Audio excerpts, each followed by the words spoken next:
Hey guys, Wayback Rewind here. Today I want to talk about portable TVs. Before 2009, when TV went digital in the United States, portable TVs were everywhere. Then they kind of just disappeared. Today I want to talk about how you can not only bring those back to life, but also make them into smart TVs. It takes a little bit of effort, but it can be done. Coming up next, we're going to talk about how you can make portable TVs into smart TVs here on Wayback Rewind.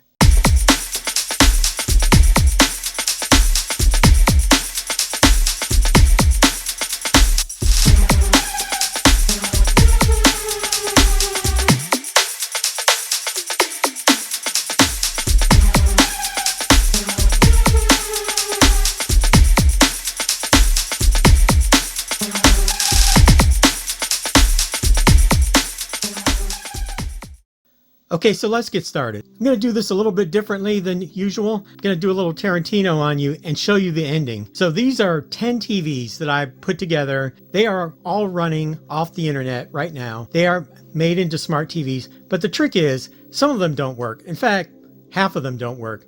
I bought 10 TVs off the internet. These old analog TVs, the problem you run into is people don't test them properly. People will say, well, TV went digital, so I can't show you a picture. But that's only half true. If you have a modulator, you can put a signal into them that the TV can recognize, and the TV will work fine, assuming that the TV works. Problem here is of the 10 TVs I bought, only 5 of them work. Only 4 of them work well enough to actually use them.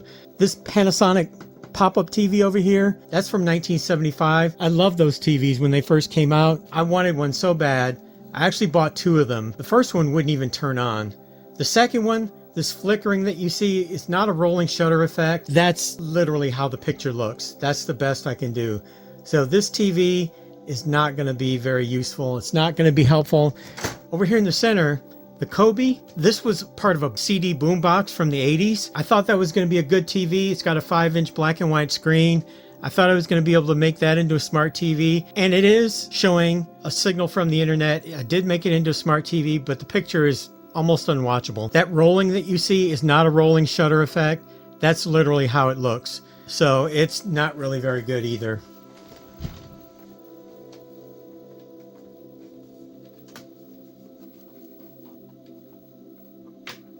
The Sony Watchman had a lot of promise. I bought 2 of these. They both light up, but they don't work.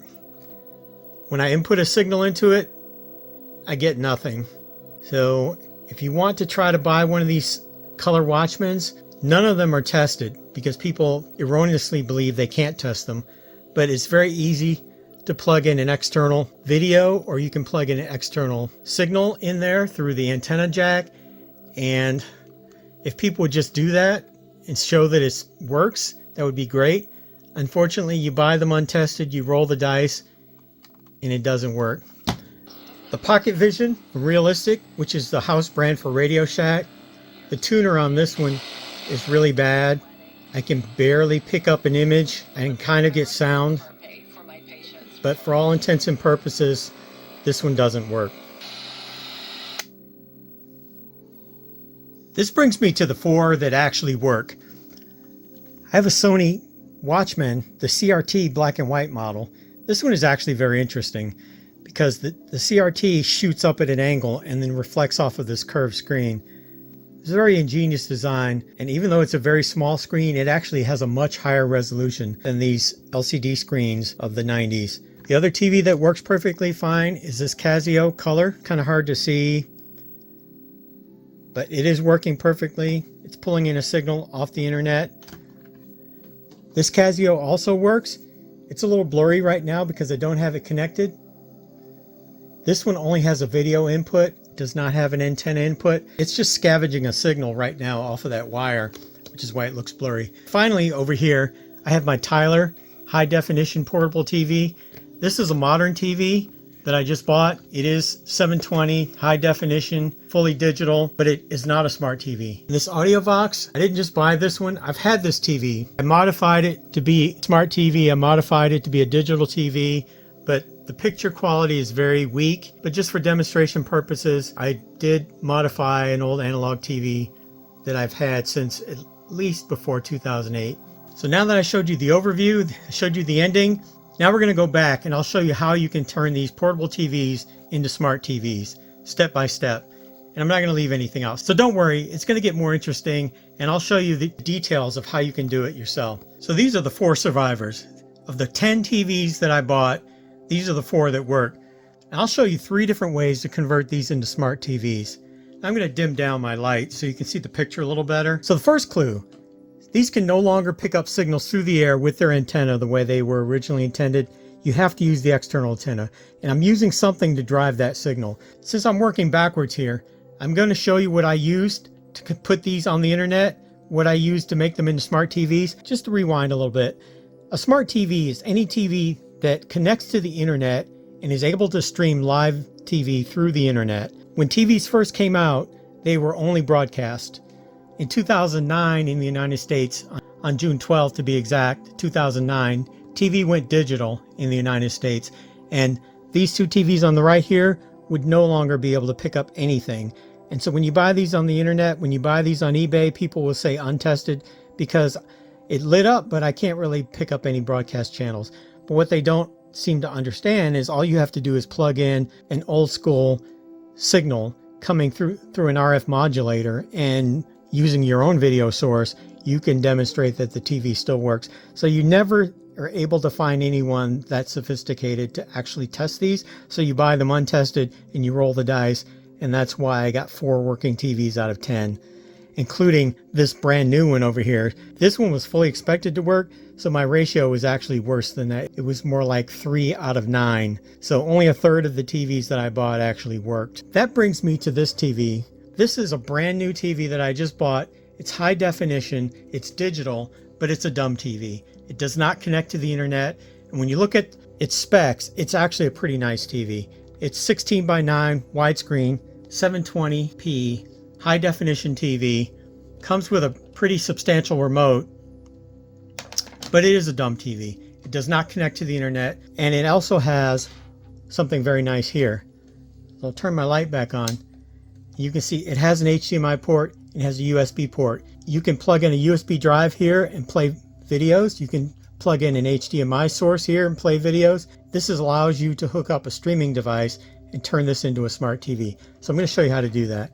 To connect it to the internet, I can add this streaming device, which is a Firestick. So to connect it to the internet, all I have to do is plug in this HDMI here, like that. Since this is a portable TV and I want to honor the spirit of the portability, instead of plugging this into an outlet, I'm going to plug it into the USB port here, which does provide power. Switch this to HDMI, and the Fire TV is waking up. I'm going to turn my light off so you can see it better. So there's one other step I had to do, and that is I had to create a hotspot on my phone in order for the Fire Stick to work. And I know what you're thinking. If it requires a smartphone in order to be able to create a hotspot, why don't I just watch on my phone? There is no single app that I'm aware of that can pull up the Fire Stick interface exactly as you're seeing it right here. Not only that, half these apps don't work on my phone for one reason or another. When I try to launch these apps on my phone, half the time they don't work. So here I have access to my Fire Stick apps. Just to prove it, I'll launch Hulu. So I'm now in Hulu. All my familiar stuff is there.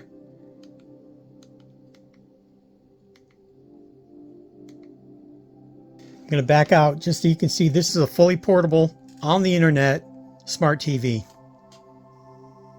I can make that a little neater. So I neatened up the wires a little bit, but you can still see this is a fully portable, no wires, wireless smart TV. Watching Hulu there.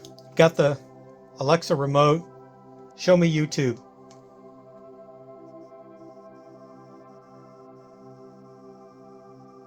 Now we have instant access to a lot of cool YouTube videos, and don't skip the ads because that's how I get paid. I'm not going to force you to watch it. Okay, so I watched at least 30 seconds of my own ads so I could get paid for it.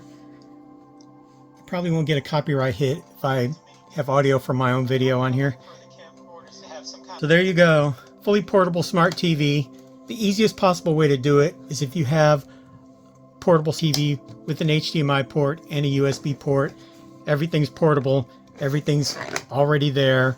This is super easy, no problem. So I hear what you're thinking. What if I have a TV that doesn't have a USB port? Or what if it does not have an HDMI? Then what?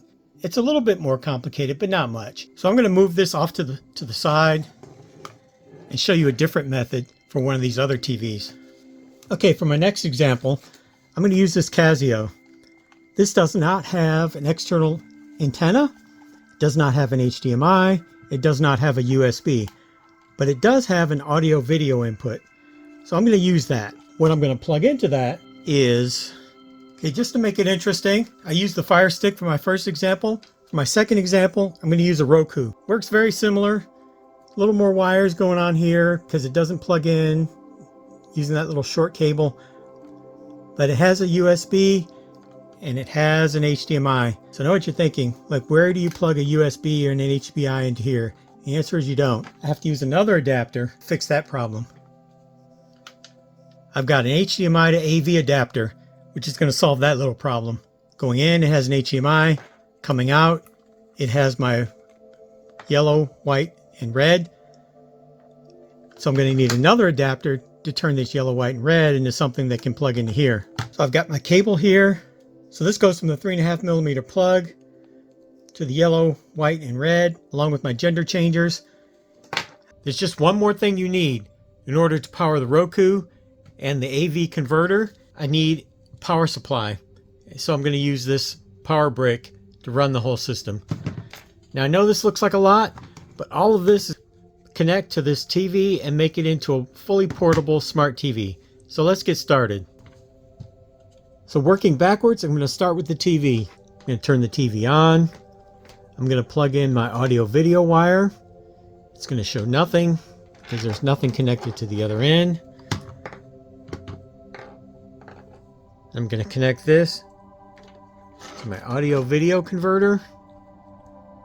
I've already got the gender changers on it. So I'm going to connect my audio video converter to the TV. Still nothing. I'm going to plug the audio video converter into the power supply.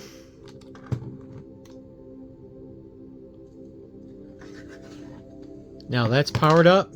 I'm getting my color bars. That's a good sign. Next, I'm going to plug the Roku into the audio video converter. Now I'm going to power up the Roku.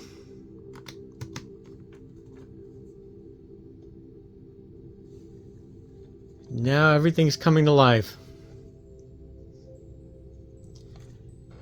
I admit you have to have good eyes. But this TV is now a smart TV. Now we got the Roku and the Roku remote. You see, I can just come through here. Prime Video, Hulu, Roku channel.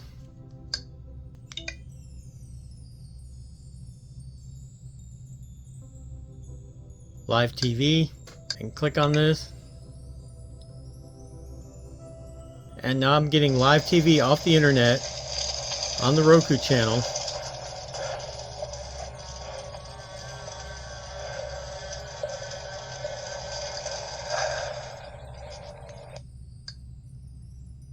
I admit you have to have good eyes. It's a very small screen and it's not super high resolution, but I am getting live internet TV off of this little TV that was considered useless by most people because it can no longer pick up broadcast television. It can now pick up television directly off the internet using this equipment that you see in front of you. It does look like a lot, but it is 100% portable. There's no wires connecting it to anything. This is all one separate piece of equipment. I can pick it up. No wires, not connected to anything.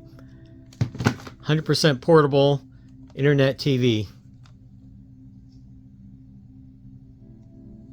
Okay, so you might be thinking, what if my TV does not have an audio video input? What if it only has an antenna port? Many older TVs only have antenna connections. They don't have any type of audio video input. Okay, so let's take a look at that. So I'm going to set all of this aside. And just for fun, we're going to try a totally different method on a TV that just has an antenna port. This is an earphone jack. What can we do to connect to this TV through an antenna port to make it into a smart TV? Okay, to make this interesting, I used a Firestick here. I used a Roku here. I'm going to try something completely different with this TV. I got something brand new here that I'm going to try out for the first time ever. We're going to see how it works.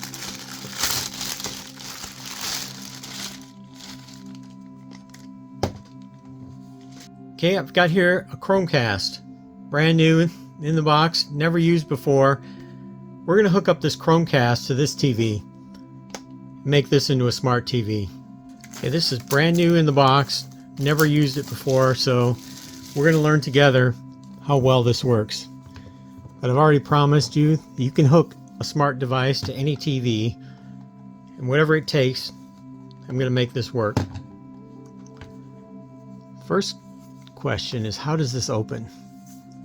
I have no idea how this opens. Okay, packaging engineers, here we go.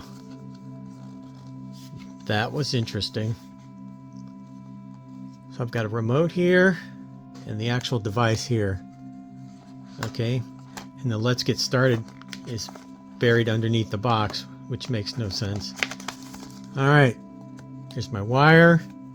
I won't be using that plug, but I will be using the wire. So what do we got? The TV, the USB cable, here's the Chromecast itself, very Apple-like, with an HDMI on here. At least it uses USB-C. Both of the minuses go in the same way. It used to be rare, seems to be common these days. It's lighting up, that's a good sign. Alright, so the unboxing is complete. Okay, so I've unboxed the Chromecast, but I need a few more things.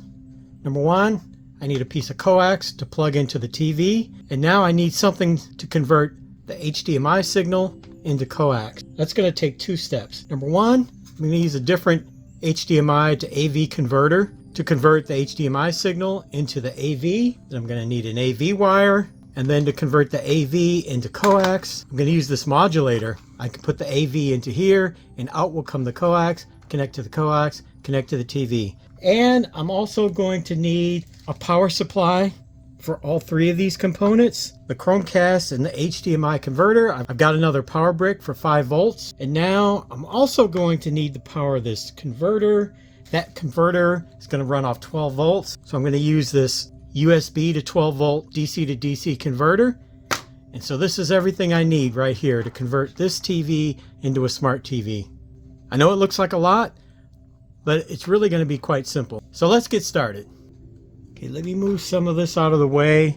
This is my setup for the Roku. I'm going to shut my Roku off so I don't burn up the battery power unnecessarily. All of this is separate. Okay, so now I've assembled all the gear that I need to turn this TV into a smart TV. I know it looks like a lot, but it's really not that bad. So let's get started. As for the theme of this production, I'm going to start at the end and work my way backwards. First thing I'm going to do, turn the TV on. It's not going to show anything. I'll plug in the external antenna. Still don't expect it to show anything because there's no broadcast analog channels that it can pick up anymore. Now I've got a coax input to the TV. We're going to hook the coax input to the TV to the output of the modulator. I'm going to plug in the video and audio into the input of the modulator. Next, I'm going to plug the other end of my video and audio cable into the HDMI to AV converter. Now I have an HDMI port. I'm going to plug my Chromecast into that. Okay, now I need to start powering everything up. Working backwards, I'm going to first power up this modulator. This modulator runs on 12 volts. So I'm going to use this DC to DC converter. But since this plug uses up a lot of space, I'm going to use an extension cord. Plug it into my brick so it doesn't take up too much space. and then plug this into here. This is now lighting up on channel 18. The TV has automatically tuned into that channel, so it's showing a blank screen. That's a good sign. Now I'm going to power up the HDMI to AV converter next. It uses regular old school USB, super old school USB. Plug that into my power brick. Now getting color bars, that's a good sign. Next, power up the Chromecast. It uses USB-C. Plug this into my power brick. Turn on the Chromecast. I'm getting the G. That's a good sign. This is the first time I've turned this on in life, so we're seeing it together. I'm not exactly sure how this works. Okay, it's ready to go. First thing it wants to do is pair to the remote. Well, let's do that. Okay, it's paired to the remote.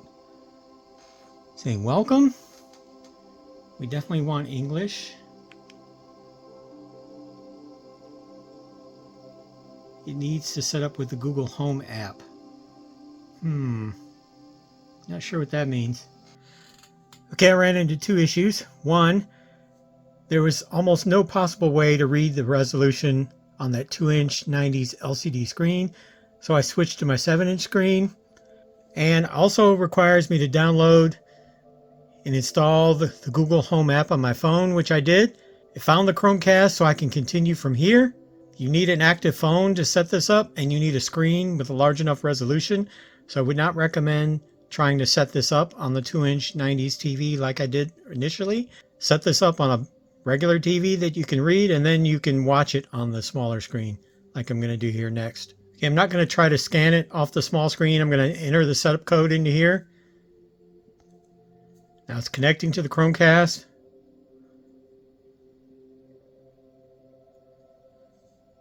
Connected. That's a good sign. Bunch of terms and conditions that I'm not going to read. It won't work unless I press accept, so I'm going to agree to it. Wants to know where this device is. Well, it could be anywhere. I'm just going to pick Den. Okay, after logging into my iTunes account, downloading the Google Home app, logging into my Google account, connecting to the Wi-Fi, after all that, of course, now the first thing it wants to do is download a system update. I'll pause the recording so you won't have to sit here and watch it with me. Be back shortly. Okay, about 10 minutes later, the system update is actually installing. Okay, the Chromecast is restarting. We're getting our first startup screen. Okay, during the setup on my phone, I selected which apps I was interested in, so it's now installing those apps directly into the device.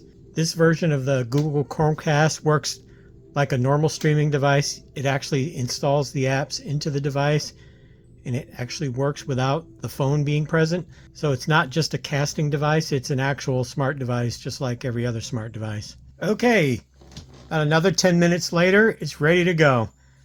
So I would definitely recommend not trying to set this up as you're on the way out the door to one of your adventures.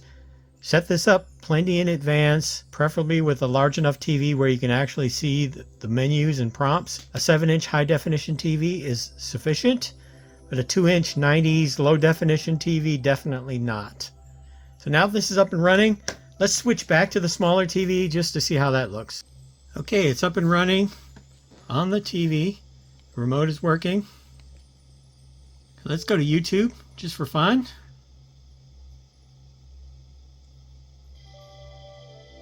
Okay, we're in YouTube. Hey guys, Wayback Rewind. We're on Wayback Rewind. That's a good sign. Sony's DCR PC5. This camera came out in 2000. It's a mini TV. So you can totally get a watchable picture. Let me turn the volume down. Once you navigate to the screen that you want to get to, you can get a totally watchable image. It's a 2-inch low resolution 90s LCD. It's good enough to watch a video. The menus are a challenge, I admit. When they designed these interfaces, they weren't thinking of 2-inch low resolution LCD screens. So when you go to the home screen, it's very challenging to navigate. But once you get where you're going, If you were to watch a movie or a TV program or even YouTube, it's totally acceptable. So I would consider this a success. So let's review the setup for any TV that all it has is an antenna port. So I have the TV, the antenna wire. The antenna wire is driven by this RF modulator, which is driven by the HDMI to AV converter, which is driven by the Chromecast, which has a remote. The whole thing is powered by this power bank with a DC to DC converter to run the modulator, and with USB power to run both the Chromecast and the HDMI to AV converter. Now I know this looks like a lot, but this is actually a pretty simple setup that will work with any television that has an antenna jack, which is literally any television. My Watchman with the CRT actually works as well. I'll plug that in for you, turn it on. The Watchman, even though it's a smaller screen, even though it's in black and white, it's actually higher resolution. It's hard to demonstrate this. It actually has an easier to read screen.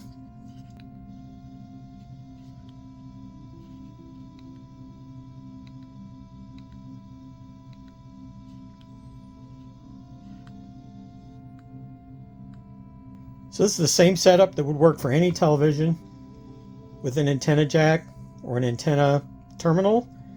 Totally portable, running off this power bank to run these three adapters. The TV itself is running off its own power supply. So there you have it. Totally portable, smart TV based off of 90s analog TV. So what have we learned today? We've learned that any TV can be made into a smart TV, including portable TVs from the 90s, even CRT televisions. By far the easiest thing to do if you want a portable smart TV is to go out and buy a modern TV like my Tyler here. With the HDMI port, all you need is a small dongle and you've got an instant smart TV. If you happen to have an older TV laying around like one of these Sony Watchmans, it can totally be made into a smart TV. It's going to take a little bit more hardware, but you can do it. And these make interesting little field monitors. You can hook to a camcorder. You could even hook it to your phone with the proper adapters. I mean, anything's possible. Back in the day, these little portable TVs were very popular. Before smartphones, before the internet, this was the only way to take information with you out in the field. TV reporters used to love these. They could monitor their live broadcast out in the field. When they went live, they could see themselves on this handheld monitor. It was a very handy thing to have. So there you have it. 3 different portable TVs, Firestick, Roku, and a Google Chromecast, all connected to 3 different TVs, 3 different ways, all running off their own internal battery power, plus power supplies, and they're all smart TVs. As always, please like or subscribe to my channel, and thanks for watching.